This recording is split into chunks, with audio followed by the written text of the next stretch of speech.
Hello, my name is Andrew Sill. I'm the Associate Music Director of New York City Ballet, and I'm coming to you from a studio somewhere in the heart of Midtown Manhattan. In just a moment, I will play the Alcotts from the Concord Sonata by Charles Ives. I first encountered Charles Ives's music when I was a choir boy of 8 years old, and as soon as we began to sing his setting of the 67th Psalm, I was absolutely thunderstruck by the sonorities that I was hearing, two different keys being sung simultaneously on top of one another. And I just knew that I had to hear as much of the music by this man as I could possibly hear. So I asked my parents if they would go out and buy some LPs for me. And one of the LPs that they came back with was the iconic recording that John Kirkpatrick made of the Concord Sonata.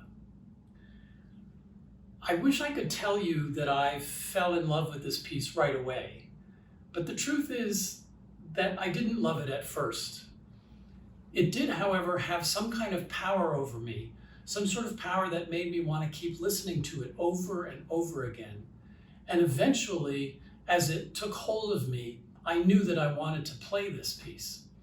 So I asked my parents to go out and buy the sheet music, and when they came back with it and I opened it up and looked at the notation, I was completely intimidated. The only good thing was that the third movement, the Alcotts movement, looked a little bit less daunting than the others, and so that's where I began. For the 45 years plus that I've been playing this movement, there's one thing about it that continues to haunt me to this day. And that is that Charles Ives is able to play with our perceptions of time and space. What I mean by that is, when you're listening to this movement, there are going to be times when you feel like you're not so much hearing this music right now as you are remembering it from some time that you heard it long ago in the past.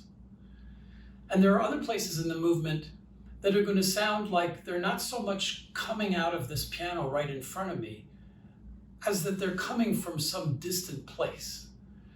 I find that absolutely wonderful, that quality that he's able to get.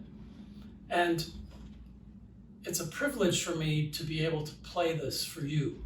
Speaking of coming from a distant place, we all have to be with each other remotely these days.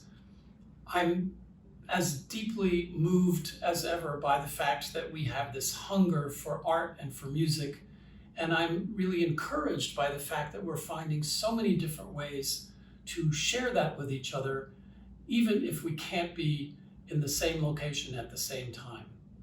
So my wish for all of us is, may we be healthy, and may we never forget to be grateful for the gift of music. I'm Andrew Sill, and this is Porto Pianofest.